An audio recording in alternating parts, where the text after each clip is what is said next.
South Africans and xenophobia. Are South Africans xenophobic? The answer is no.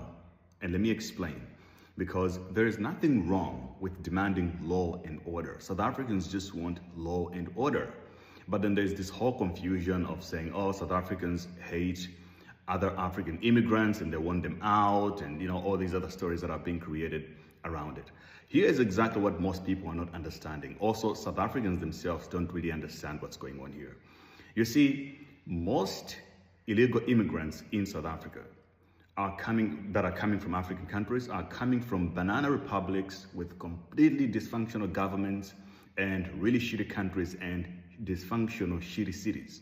So when they look at Johannesburg, CBD, the way it is right now in its shitty state, they don't see anything wrong with that.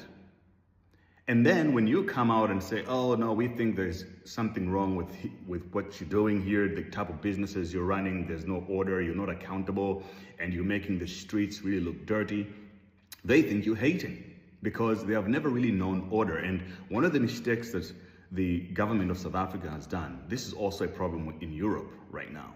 They let immigrants from all the broken countries, they let them in their country without any formal training of how they should be conducting themselves whatsoever, or at least a test when they're applying for a visa or something like that.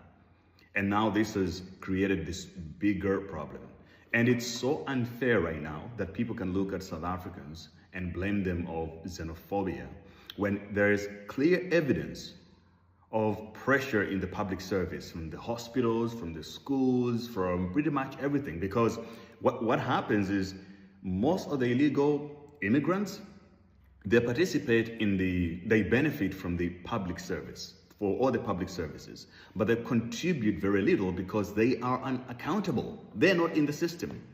So they take all the good stuff, and then when it's time to pay up, they don't really participate in the paying stuff because they're in this gray area where they can choose to participate in the economy legally. They can also just choose to opt out.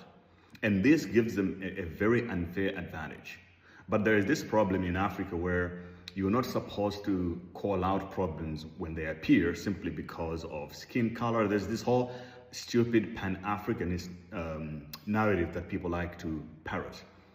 Oh, but these are our sisters and brothers. Yeah, sure, but they also have to still be accountable. You cannot just watch cities being destroyed and crime rising, and then you just have to keep quiet simply because they're your brothers and sisters. Let me tell you something also. You have to understand that skin color is not enough for creating some form of alliance. The average South African, the average black South African has a lot more in common with a white South African than they have with, let's say, a black Congolese person. Culturally, of course.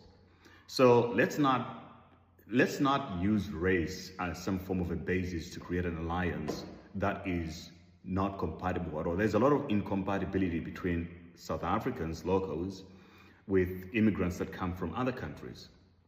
And if people want to live in South Africa, I think or in any other country for that matter, you move to a new country, you conform to the norms of that country. You don't expect the people in that country to conform to you. And then also, and people say, but they don't give the same energy to white immigrants. Yeah, of course, because of proximity.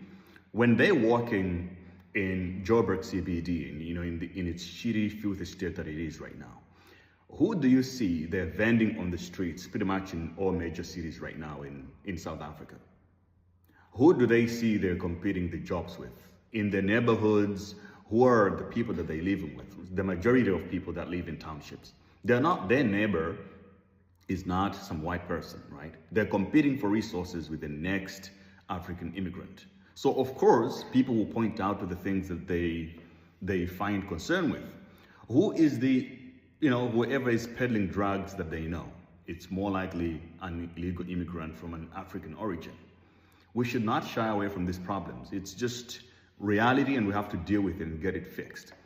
But this mindset of trying to hide away from problems is exactly what even the South African government itself is suffering from. They don't want to address the hard stuff.